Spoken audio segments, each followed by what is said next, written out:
Bismillahirrahmanirrahim.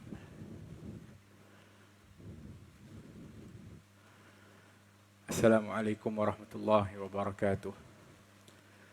Alhamdulillah. Alhamdulillahi rabbil alamin. Wal aqibatu lil muttaqin.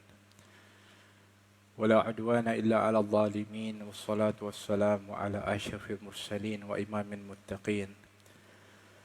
Sayyidina wa maulana Muhammadin wa ala alihi wa sahbihi ajma'in. Subhanaka la ilma lana illa ma 'allamtana innaka antal alimul hakim. Wala haula wala quwwata illa billahil aliyil azim.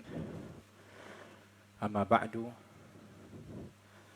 Alhamdulillah, kita bersyukur kepada Allah dengan nikmat iman dan Islam yang melayakkan kita ini untuk meraih rahmat dan ridha dari Allah Subhanahu wa taala. Allah tambah nikmat untuk kita dapat melakukan ibadah dengan nikmat taufik yang merupakan satu kurnia yang cukup berharga dan sangat mahal nilainya.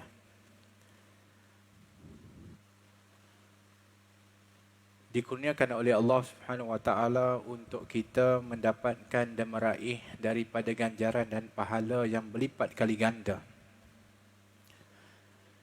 Dengan berkat menjadi umat Nabi Muhammad sallallahu alaihi wasallam.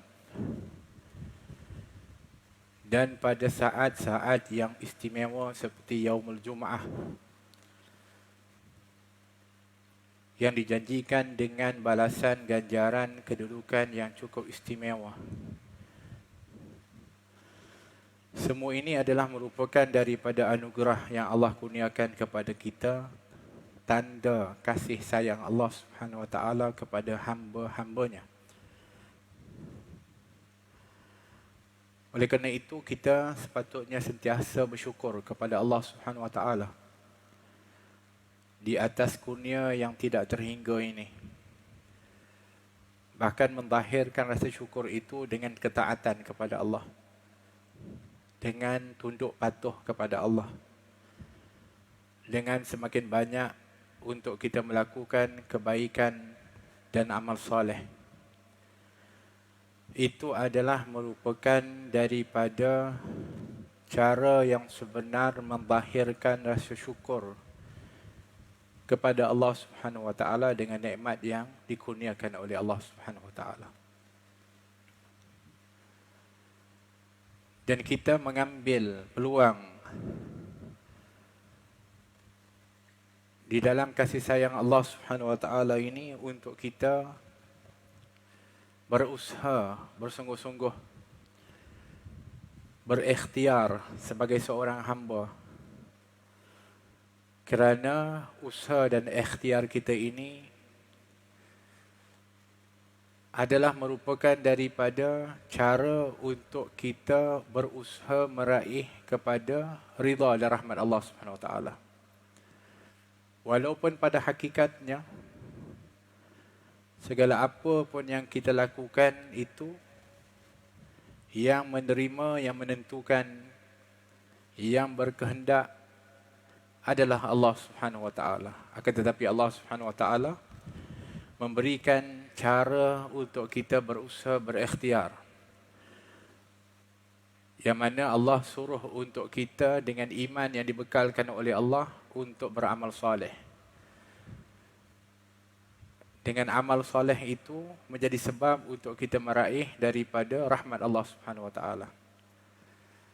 Oleh kerana itu baginda Rasulullah sallallahu alaihi wasallam bersabda, al-kayyisu man dana nafsahu wa amila amalan lima ba'da mautih. Orang yang bijak itu adalah orang yang sentiasa menimbang-nimbang dirinya dan berbuat dan berusaha beramal dengan amalan persiapan untuk kematiannya. Berusaha melakukan amal persiapan menghadapi kematian. Apa yang akan kita hadapi setelah kematian kita sudah dijanjikan. Akan tetapi bagaimana keadaan kita, keputusan kita di tangan Allah Subhanahu wa taala. Apa yang kita boleh buat sebagai hamba? Berikhtiar, berusaha Oleh kerana itu Nabi SAW menyebutkan orang yang bijak adalah orang yang setiap berusaha. Dia timbang diri dia, dia muhasabah, dia melihat bagaimana kedudukannya di sisi Allah Subhanahu wa taala. Kemudian setelah itu dia berusaha dengan sungguh-sungguh, akhirnya bertawakal kepada Allah Subhanahu wa taala. Dan ini adalah merupakan sifat dan ciri perhambaan kepada Allah Subhanahu wa taala yang benar. Bukan menjadi orang yang tidak berusaha dan berikhtiar, yang dengan dakwaan bahawa kita semua sudah berada di dalam ketetapan Allah dan kita tidak mampu mengubahnya. Benar perkataannya, tapi yuridul batil. Perkataannya benar, tapi yang diinginkan adalah kebatilan. Sehingga menyandarkan perkara itu kepada Allah dan dia sambil lewa di dalam amalannya. Maka orang seperti ini disebutkan oleh baginda Rasulullah, wal ahmaqu. Orang yang bodoh itu, kata Nabi SAW, manittaba'a nafsahu hawa. Orang yang mengikut hawa nafsunya semata-mata, wa tamanna 'ala Allahi amani, dan berangan-angan kosong terhadap kurnia Allah dengan angan-angan yang kosong. Hanya sekadar angan-angan. Tak ada amal, tak ada usaha, tapi nak harap rahmat Allah. Tak ada amal, tak ada usaha, tak ada lagi amal solehnya, tapi mengharap ridha Allah Subhanahu Wa Taala. Tidak ada taubat, tak ada minta ampun, tapi nak keampunan Allah Subhanahu Wa Taala. Maka ini orang yang disebutkan tertipu dengan rahmat Allah. Allah tidak menipu, akan tetapi dia yang tertipu dengan tidak beramal dan tidak berikhtiar. Tuan-tuan rahmati oleh Allah Subhanahu Wa Taala. Bermakna manusia ini diberikan oleh Allah akan pilihan. Disuruh untuk kita berusaha dan berikhtiar. Bahkan disebutkan di dalam hadis baginda Rasulullah sallallahu alaihi wasallam, sesungguhnya yang dicintai oleh Allah di kalangan hamba-Nya yang beramal adalah apabila melakukan satu amal. Idza amila amalan ay yutqinahu. Dia beramal dengan sungguh-sungguh, bukan dengan sambil lewa. Beramal dengan sungguh-sungguh. Ini adalah merupakan daripada hamba yang dicintai oleh Allah Subhanahu Wa Taala. Hamba yang disukai oleh Allah Subhanahu Wa Taala, iaitu apabila dia berbuat satu amalan, ayyutqinahu, secara itqan, secara bersungguh-sungguh, tidak sambil lewa. Oleh kerana itu tidak hairanlah ketika Allah menyebutkan Allah mencintai orang-orang yang bertawakal. Wallahu yuhibbul mutawakkilin. Allah cinta kepada orang yang bertawakal. Yang maksud tawakal itu bukan bermakna menyerahkan kepada Allah tanpa berusaha. Tawakal itu didahulukan dengan ikhtiar dan usaha. Sesuai dengan seorang yang mengadu kepada Nabi sallallahu alaihi wasallam ketika mana dia masuk ke dalam masjid melaksanakan salat. Kemudian berdoa kepada Allah. Ketika dia keluar, rupa-rupanya untanya hilang. Waktu itu dia menjerit, mengatakan, "Ya Allah, aku masuk ke masjid untuk beribadah kepadamu. Kenapa unta aku kau tak jaga, ya Allah? Kenapa hilang unta aku?" Didengar oleh baginda Rasulullah sallallahu alaihi wasallam. Maka dihampiri oleh baginda Rasulullah. Kata Nabi SAW, "Ya fulan, tadi ketika kamu masuk ke masjid, di mana kau letakkan unta?" "Di sini, wahai Rasulullah." "Adakah kamu ikat untamu itu?" Kata orang ini, "Saya tak ikat, ya Allah, kerana saya tawakal kepada Allah." agar Allah menjaganya kerana saya datang untuk ibadah kepada Allah. Maka Nabi memberikan satu pesanan yang penting. Kata baginda Rasulullah, i'kilha wa tawakkal 'ala Allah. Kamu sepatutnya ikat dulu, kemudian barulah bertawakal kepada Allah Subhanahu wa taala, untuk menunjukkan ikhtiar, usaha, kemudian bertawakallah kepada Allah. Demikian Siti Maryam, ibu kepada Nabi Isa, ketika dalam keadaan sarat melahirkan, kemudian setelah melahirkan dalam keadaan lemah badannya, apa yang diperintahkan oleh Allah? Pada waktu ketika itu dia memerlukan tenaga. Dia berdekatan dengan pohon kurma. Maka Allah suruh dia untuk menggegarkan, menggoncangkan pokok kurma itu. Maka akan jatuhlah buah kurma yang sehingga dapat untuk dimakan dan memberikan tenaga. Pada hakikatnya, dalam keadaan seperti itu, Siti Maryam adalah dalam keadaan selemah-lemahnya. Melahirkan anak dengan susah payah, kemudian dalam keadaan kesukaran,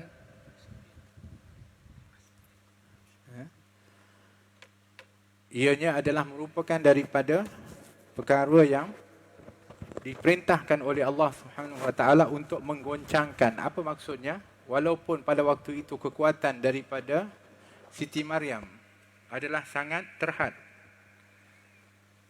tapi yang diingini adalah usahanya. Yang diingini adalah usahanya, supaya dengan usaha yang dia buat itu, maka Allah Subhanahu wa taala akan memberikan kurnia kepada dia. Maka dengan kekuatan sisa tenaga yang masih ada, hanya mungkin disebutkan dipegang dan menggerakkan sedikit tangannya, maka Allah Subhanahu wa taala menggugurkan buah kurma itu sehingga dapat untuk dimakan oleh Siti Maryam dan akhirnya memberikan tenaga kepadanya. Bermakna usaha dan ikhtiar itu adalah merupakan daripada syarat yang benar di dalam bertawakal kepada Allah Subhanahu wa taala. Demikian kita berhadapan dengan keadaan hari ini. Suasana yang kita hadapi khususnya di dalam ujian wabak. Apa yang kita turutkan daripada SOP-nya, pakai mask, selalu sanitize kita, begitu juga dengan kita menjaga jarak, adalah merupakan salah satu daripada ikhtiar. Yang kemudian setelah itu bertawakallah kita kepada Allah Subhanahu wa taala, dan jangan sampai bersikap sambil lewa, kerana ianya adalah merupakan sifat yang membawa kepada seseorang itu, membawa kepada putus asa. Ketika mana seseorang itu sakit, berdoa itu adalah salah satu usaha, meminta rawat dan juga mencari rawatan itu juga adalah merupakan usaha.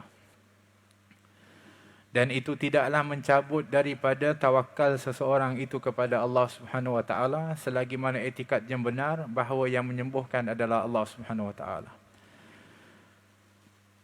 Baginda Nabi kita Muhammad sallallahu alaihi wasallam sentiasa didatangi oleh para sahabat. Hatta ketika mereka sakit pun mengadu kepada baginda Rasulullah sallallahu alaihi wasallam. Bahkan pernah Nabi sallallahu alaihi wasallam didatangi oleh seorang sahabat bernama Qatadah, ketika mana cedera, dipukul kepalanya sehingga terkeluar matanya, tercabut matanya, datang kepada baginda Rasulullah sallallahu alaihi wasallam mengadu kepada Nabi, "Ya Rasulullah, mata aku ni dah tercabut keluar." Maka kata baginda Rasulullah, "Kalau engkau sabar, bagi kamu syurga. Ataupun kau ingin aku kembalikan balik matamu ke tempatnya dan kamu dapat melihat." Kata dia, "Wahai Rasulullah, aku harap engkau masukkan semula mata aku dan doa kepada Allah dapat melihat, dan doakan aku syurga." Masya Allah, nak semua sekali. Demikian bijaknya para as-sahabah memahami maksud ikhtiar dan usaha. Sehingga mereka juga berusaha seperti mana Sayyidina Umar Al-Khattab ketika nak melalui satu perkampungan yang dilaporkan di dalamnya ada ta'un. Maka Sayyidina Umar mengatakan kita akan lalu di laluan yang lain. Maka ditegur oleh seorang kepada Sayyidina Umar, wahai Umar, adakah kita nak lari daripada apa yang telah pun ditetapkan oleh Allah Subhanahu Wa Taala, ditakdirkan oleh Allah? Maka Sayyidina Umar menjawab dengan bijaksana, mengatakan kita lari dari takdir yang buruk kepada takdir yang baik. Untuk mengajar kepada kita ini adanya dari sifat ikhtiar dan usaha yang kemudian setelah itu bertawakal kepada Allah Subhanahu Wa Taala. Tuan-tuan dan rahmati oleh Allah Subhanahu Wa Taala, oleh kerana itu di dalam kehidupan kita ini, kita disuruh untuk berusaha. Yang pertama adalah di dalam ketaatan kepada Allah. Walaupun pada hakikatnya kita masuk syurga dengan rahmat Allah Subhanahu Wa Taala. Kata baginda Rasulullah, kamu semua akan masuk syurga, kita semua akan masuk syurga dengan rahmat Allah. Walaupun begitu, Nabi mulakan daripada hadis itu dengan mengatakan badiru bil amal, segera kamu beramal. Perbanyakkan kamu beramal, sesungguhnya kita semua akan masuk syurga dengan rahmat Allah. Maka sahabat bertanya, walaupun engkau wahai Rasulullah, kata baginda Rasulullah, walaupun aku, kalau tidak aku ini diselubungi ataupun aku ini dikurniakan rahmat oleh Allah, aku pun tidak akan masuk syurga, kata baginda Rasulullah SAW. Akan tetapi Nabi memulakan hadis itu dengan menyuruh untuk beramal.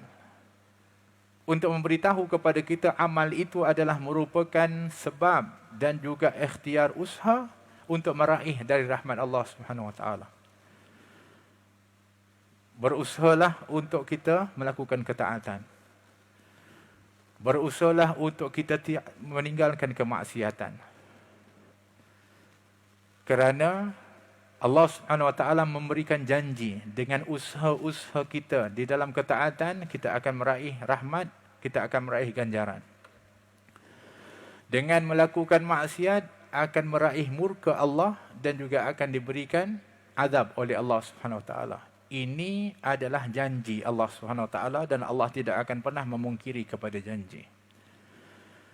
Maka jangan jadi orang yang tertipu dengan mengatakan bahawa kita bukan masuk dengan amal, kita masuk dengan rahmat Allah. Maka tak perlu pun kita sebenarnya beramal. Itu adalah perkataan yang batil, yang tidak benar sama sekali, menyebabkan orang itu akan hanyut di dalam kesesatannya dan akhirnya menjadi orang yang lalai dan tidak melakukan amal kebaikan dan juga ketaatan kepada Allah. Yang keduanya adalah seseorang itu hendaklah dianya berusaha dan berikhtiar di dalam kehidupannya, kemudian bertawakal kepada Allah. Naam, rezeki kita sudah ditetapkan oleh Allah Subhanahu Wa Taala. Bahkan disebutkan dalam hadis, ada 4 perkara yang ditetapkan oleh Allah semenjak kita berada di dalam rahim ibu kita, ketika itu umur kita 120 hari. Yang pertama yang ditetapkan oleh Allah adalah rezeki kita. Rezeki kita ditetapkan oleh Allah Subhanahu Wa Taala. Wa ma min dabatin fil ardi illa 'ala Allahi rizquha. Tidak ada satu pun yang melata di atas muka bumi ini kecuali di sisi Allah ada rezeki yang telah pun disiapkan. Kita semua sudah pun ada ketetapan rezeki dari Allah. Yang rezeki itu akan berakhir apabila sampai ajal kita. Wa imma banyak, wa imma sedikit, tetap ada rezeki yang Allah tetapkan. Oleh kerana itu, hendaklah kita rila dengan rezeki yang ditetapkan oleh Allah, dan rila membawa makna usaha dan ikhtiar. Kata Al-Imam Al-Haddad, wa in tarda bi maqsumin 'ishta muna'amman wa illam takun tarda bihi 'ishta fi hazan. Kalau sekiranya engkau rida dengan pembahagian yang telah ditetapkan oleh Allah kepada kamu, kamu akan hidup penuh nikmat di dalam kehidupan ini. Sikit ke, banyak ke, tapi kamu rida. kerana ini ketetapan Allah, kamu telah pun berusaha, kamu telah pun berikhtiar, maka kamu akan hidup dalam keadaan nikmat.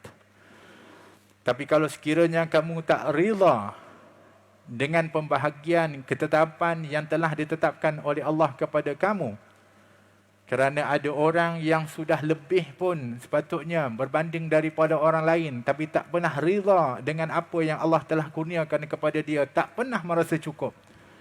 Ishta fi hazan. Kamu akan hidup dalam keadaan sedih. Kamu akan hidup dalam keadaan sengsara. Bergantung sejauh mana kita rela dengan ketetapan Allah setelah kita berusaha dan berikhtiar. Ditetapkan oleh Allah, yang kedua di dalam rahim ibu kita adalah ajal kita. Allah Subhanahu wa taala menetapkan ajal kita. Oleh kerana itu, ketika sampai ajal, la yastakhiruna sa'atan wa la yastaqdimun. Tidak akan dilambatkan atau dicepatkan walau sesaat pun. Kita semua sudah ditetapkan ajal. Bukan mesti sakit, bukan mesti wabak, bukan mesti tua, bukan mesti kerana susah. Akan tetapi kerana ajal waktu yang telah ditetapkan oleh Allah. Semua kita akan menghadapinya. Dan waktu itu pasti akan tiba. Dan kita tak akan boleh untuk lari daripadanya. Kerana fa'innahu mulaqikum, kerana dia pasti akan bertemu dengan kamu dan menjumpai kepada kamu. Ini ajal yang telah Allah tetapkan kepada kita. Bila waktunya, tak ada yang tahu. Bahkan di bumi mana pun, bi ayyi ardin tamut, di mana bumi kamu mati pun kamu tak akan tahu. Oleh kerana itu bukan soalan atau yang kita tanya bila dan di mana kita mati, akan tetapi adalah apa yang kita persiapkan untuk menghadapinya. Ini usaha dan ikhtiar kita untuk mudah-mudahan kita meraih husnul khatimah, pengakhiran yang baik. Tuan-tuan rahmati oleh Allah Subhanahu wa taala. Yang ketiganya adalah yang telah ditetapkan oleh Allah adalah amal kita. Ketetapan amal ini adalah juga mendorong kepada kita sepatutnya menjadi orang yang berusaha dan berikhtiar untuk mempergiat dan juga untuk kita benar-benar beramal. Menjadi orang yang berusaha untuk memenuhkan waktu, nikmat waktu yang diberikan oleh Allah ini untuk mengisi waktu kita dengan ketaatan kepada Allah Subhanahu wa taala. Dua nikmat kata baginda Rasulullah yang sentiasa dilalaikan oleh manusia, iaitu as-sihat wal faragh. Waktu sihat, banyak orang lupa kepada Allah Subhanahu wa taala. Waktu sihatnya dihabiskan ke mana? Enjoy, happy-happy, leka, lalai, tak kenal lagi dengan baca Quran. Salatnya sudah mula ditinggalkan. Begitulah zikir kepada Allah. Tak lagi untuk mengisi waktunya itu di dalam kebaikan-kebaikan. Lalai. Kenapa? Ujian kesihatan. Oleh kerana itu, ketika Allah timpakan kepada kita ujian wabak ini, mudah-mudahan memberikan insafan kepada kita. Betapa besarnya nikmat kesihatan yang dikurniakan oleh Allah untuk kita penuhi hak kesihatan itu. Untuk kita berikan hak itu kepada ketaatan dan melakukan amal soleh. Yang keduanya adalah al-faragh, waktu kosong. Kita ketika ada waktu kosong, apa otak kita fikir? Baginda Nabi kita Muhammad sallallahu alaihi wasallam ketika waktu kosong, yang terfikir kepadanya adalah ibadah. Wa ju'ilat qurratu aini fi shalah. Dijadikan penyejuk mataku yang paling aku cintai solat. Pantang ada waktu kosong, Nabi akan menunaikan solat. Demikian dipenuhkan waktu itu dengan ibadah. Tapi kita kalau ada waktu kosong, yang akan terlintas kepada kita adalah hiburan. Adalah merupakan keasyikan. Adalah merupakan kelalaian. Beza otak kita ini. Oleh kerana itu Nabi mengatakan dua nikmat yang selalu dilalaikan, dialpakan oleh manusia. Sedang waktu kita ini singkat. Sampai ajalnya kita tak boleh lagi untuk kembali. Demikian besarnya nikmat waktu, keberkatan waktu ini, yang sepatutnya kita ambil sesungguh-sungguh untuk kita isi peluang yang ada ini meraih dari keridaan Allah Subhanahu Wa Taala. Yang keempatnya adalah syakiyun am sa'idun, sama ada celaka ataupun bahagia, adalah sudah menjadi ketetapan Allah Subhanahu Wa Taala. Tuan-tuan perempuan rahmati oleh Allah, kalaupun Allah dah tetapkan akan keadaan kita, wa imma kita bahagia ataupun sengsara nanti di akhirat, akan tetapi itu menjadi rahsia Allah Subhanahu Wa Taala. Tak ada seorang pun kita yang tahu apakah ketetapan dan ketentuan Allah. Oleh kerana itu, bukan itu yang kita sibukkan. Yang itu yang kita nak ambil tahu. Yang perlu untuk kita sibuk dan kita ambil tahu dan ambil serius adalah apa yang saya wajib buat, yang perlu saya buat. Itu yang paling confirm kita tahu. Adapun keputusan kita, tak ada orang pun yang tahu. Yang kita tahu, Allah suruh kita taat. Allah suruh kita buat amal. Allah suruh untuk kita melakukan daripada kebaikan. Allah suruh kita berakhlak saleh baik. Allah suruh untuk kita bergauli manusia dengan baik. Allah suruh untuk kita melakukan daripada kebaikan-kebaikan dan manfaat. Itu yang kita confirm tahu. Adapun kesudahan kita bukan lagi daripada pengetahuan kita. Oleh kerana itu, tinggalkan apa yang kita tak tahu. Berusahalah untuk melakukan apa yang kita tahu. Iaitu yang kita tahu adalah apabila kita melakukan amal soleh, Allah berikan ganjaran pahala. Allah berikan ridha dan manfaat. Allah berikan kepada kita rahmat. Dan menjadi sebab kita meraih daripada syurga Allah Subhanahu Wa Ta'ala. Tuan-tuan, perempuan rahmati oleh Allah Subhanahu Wa Ta'ala, ambillah peluang yang Allah berikan kepada kita ini dengan sisa waktu yang masih ada.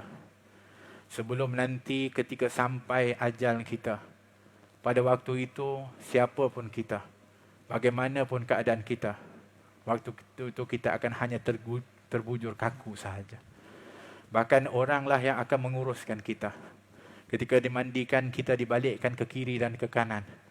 Pada waktu itu kita tak boleh untuk nak buat apa pun. Waktu kita dibungkus dan juga dikafankan. Kemudian kita akan disolatkan. Kita akan diangkat. Pada waktu itu kita tak boleh nak beritahu apa pun. Kita hanya menurut pada waktu itu. Kemudian kita akan dibawa. Kita akan diletakkan di dalam liang lahat. Kita akan ditinggalkan pada waktu itu dalam kesempitan kubur yang gelap. Sehingga datanglah malaikat yang akan menanya dan soal kepada kita. Tuan-tuan, apa yang kita nak jawab ketika itu? Tak ada yang dapat untuk menolong kita pada waktu itu kecuali amal kita. Tak ada yang akan menolong kepada kita pada itu kecuali syafaat Al-Quranul Karim. Tak ada yang dapat menolong kepada kita kecuali syafaat baginda Rasulullah SAW. Tak ada yang dapat menolong kepada kita ketika itu adalah kecuali daripada amal-amal kebaikan kita. Maka banyakkanlah diisi di dalam kehidupan ini sebelum jasad kita terbujur kaku adalah perkara-perkara yang akan menemani kita di dalam kubur nanti. Perkara-perkara yang akan menyelamatkan kita di kubur nanti. Di waktu ketika mana baik yang namanya pasangan kita, baik yang namanya anak-anak kita, yang baik yang namanya harta benda kita, semuanya akan meninggalkan kita pada waktu itu. Tidak ada yang akan datang membawa manfaat pada waktu itu. Bahkan ketika menghadap kepada Allah, kata Nabi Ibrahim, yauma la yanfa'u malun wala banun illa man atallaha biqalbin salim. Hari yang tak ada manfaat harta dan anak-anak kecuali yang datang kepada Allah dengan hati yang sejahtera. Sudah cukup sejahterakah hati kita? Sudahkah benar-benar kita bersangka baik kepada Allah? Dengan kita taat dan patuh kepada Allah dan perintahnya, meninggalkan larangannya. Sudah sejahterakah hati kita terhadap hamba-hamba Allah? Melihat orang lain dengan pandangan yang kasih sayang dan memandang dengan pandangan yang baik kepada orang lain. Sudah sejahterakah hati kita ketika mana kita ini bermuamalah dengan jujur dan amanah di dalam kehidupan ini? Sudah sejahterakah hati kita ini untuk bertemu dengan Allah Subhanahu wa taala? Dengan dibersihkan dari sifat-sifat madmumah, sombong, hasad dengki, riya, ujub, penyakit-penyakit hati ini. Bagaimana kita nak bertemu dengan Allah Subhanahu wa taala? Yang kita hari ini, kalau kita cek hati kita, banyaknya kotoran-kotoran, sifat-sifat madmumah yang masih menguasai kepada hati kita ni. Maka baki-baki dan sisa umur ni hendaklah kita perhatikan, supaya mudah-mudahan hati kita ini dapat dibersihkan. Sehingga mudah-mudahan ketika mana kita meninggal, kita dalam keadaan hati yang sejahtera, bertemu dengan Allah Subhanahu wa taala. Maka itulah yang akan membawa kesejahteraan, keselamatan kepada kita di dalam kehidupan ini. Tuan-tuan, puan-puan rahmati oleh Allah Subhanahu wa taala. Oleh kerana itu, kita nak ajak supaya janganlah leka, jangan sambil lewa. Berusaha berikhtiar. Termasuklah juga ketika berhadapan dengan keadaan COVID ni, kita ikhtiar berusaha. Berusahalah untuk jaga diri kita, jaga keluarga kita, supaya kita patuhi daripada apa-apa yang telah pun ditetapkan. Guna untuk berikhtiar, berusaha. Kerana orang yang tak berusaha berikhtiar, kita bimbang kita termasuk di dalam orang yang mencampakkan dirinya dalam kebinasaan dan dilarang oleh Allah.